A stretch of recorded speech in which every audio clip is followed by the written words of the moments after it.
नहीं है कि जैसे नेता होते हैं वैसी ही जनता होती है, जैसे राजा होते हैं वैसी ही प्रजा होती है।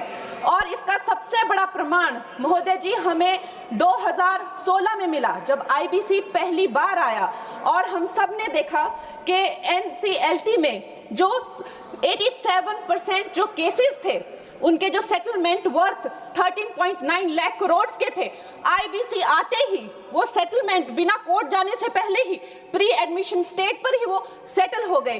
कहीं ना कहीं इसे आईबीसी का डर कह लीजिए या एक नेता की नीयत और नीति पे जनता का विश्वास कह लीजिए, चाहे कोई कितना भी, मैं कहती हूं अगर ये विलफुल डिफॉल्टर भी थे, लेकिन जब हम देखते हैं कि हमारे शीर्ष नेतृत्व जो है वो इतने कर्मठ है, कर्मयोगी है, तो एक विलफुल डिफॉल्टर भी देश के प्रति अपना कर्तव्य निभाना चाहता है। इसका प्रमाण हमने 2016 में देखा जब ये बिल आया था।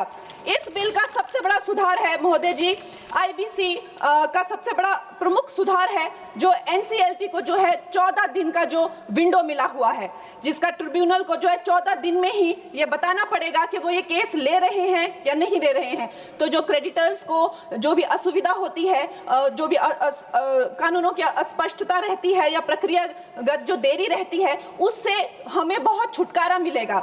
उसके बाद जो क्राउन डेट करके जो अंग्रेजों द्वारा चलाई गई ये जो कुनीति है, जिसके करके जो भारतीयों को लूटने का एक जो उनका जो काम था, कभी कांग्रेस ने नहीं सोचा कि हम भारतीयों को इससे मुक्ति दिलाएं।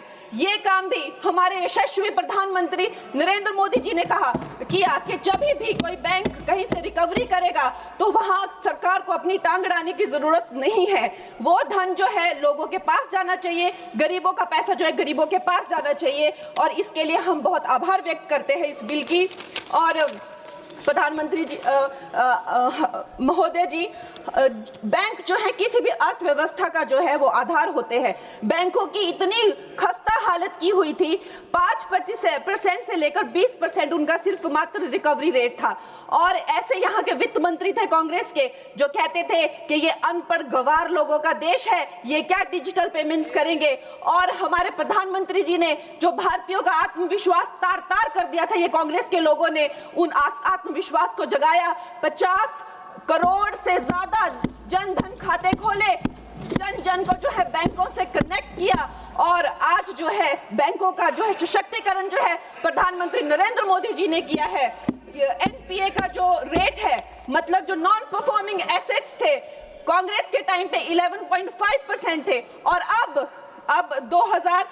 मार्च 2025 में वो घटकर 2.25% हो गए हैं। लेकिन राहुल जी क्या कहते हैं कि हमारी इकोनॉमी तो डूब रही है, कहीं कहीं जाके वो देश के बारे में इतना गंदा बोलते हैं। उनको एक ट्यूशन देनी चाहिए और उनको बताना चाहिए कि 3% जो है ग्लोबली एक्सेप्टेबल है, it is in a very good position, और उनको शर्म आनी चाहिए। हर जगह जाकर जो है भारत की इकोनॉमी के बारे में इतना गलत बोलते रहते हैं। उसके साथ ही ये इसका सबसे बड़ा सुधार जो है वो है क्रॉस बॉर्डर इंसॉल्वेंसी के, मतलब जो हमारे जितने क्रेडिटर्स हैं अब वो बाहर के देशों में जाकर भी जो है अपनी रिकवरी कर सकते हैं, बाहर के देशों के एसेट से भी अपनी रिकवरी कर सकते हैं, वहां भी डिफॉल्टर्स पे केसेस कर सकते हैं, और भारत में अपना लूटा हुआ या खोया हुआ धन जो है वो भारत में वापस ला सकते हैं।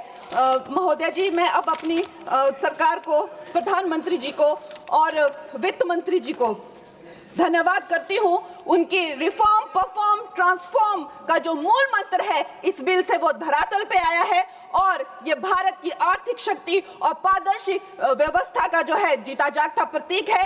मैं इन्हीं शब्दों के साथ में एक बार फिर माननीय प्रधानमंत्री जी और वित्त मंत्री जी को धन्यवाद देती हूं और पूर्ण रूप से इस विधेयक का जो है वो आभार और समर्थन करती हूँ। धन्यवाद। और भारत में भी सर शार्प इरोजन देखा गया है इन्वेस्टर वेल्थ में। सर, ये इंडिया का क्राइसिस नहीं है, इंडिया इस कॉन्फ्लिक्ट का हिस्सा नहीं है। भारत के इकोनॉमिक फंडामेंटल्स अभी भी स्ट्रांग है, लेकिन फिर भी इस जियोपॉलिटिकल ग्लोबल शॉक के चलते हमारी अर्थव्यवस्था और खास तौर पे भारत का बाजार, इंडियन स्टॉक मार्केट को एक शॉक लगा है। सर, मैं बताना चाहूंगा कि 28 फरवरी जब पहली बार ये युद्ध शुरू हुआ, पहला एक्ट ऑफ अग्रेशन किया गया, तब से लेकर 23 फरवरी दैट इज यस्टरडे लगभग 48 लाख करोड़ रुपीस भारत के इन्वेस्टर्स के इरोड हो गए, मार्केट से गायब हो गए, शून्य हो गए। एफपीआईज ने 52,000 करोड़ रुपए 1 मार्च से लेकर 15 मार्च के भीतर भारतीय बाजार से निकाल लिया, रुपया 94 पहुंच गया। ये तमाम चीजें एक रूटीन करेक्शन नहीं है सर, ये कॉन्फ्लिक्ट ड्रिवन शॉक है। मेरी चिंता है सर कि भारत में लगभग 13.5 करोड़ इन्वेस्टर्स हैं जो लगभग 21 करोड़ डीमैट अकाउंट्स के माध्यम से निवेश करते हैं, और खास तौर पे इस वर्ग में SIP investor, first time retail participant, salaried middle class और रिटायरीज जो लॉन्ग टर्म सेविंग्स के लिए निवेश करते हैं, उनकी चिंता है जो मैं सदन में व्यक्त करना चाहता हूं। सर, वेस्ट एशिया की जो जंग है वो हमारी जंग नहीं है, लेकिन उसके शौक भारतीय बाजार में देखे गए। It is a black swan event because it has been triggered suddenly, externally, and it is unrelated to the underlying Indian economic fundamentals. But sir, Bharat may not be failing, but India is certainly being hit by this shock.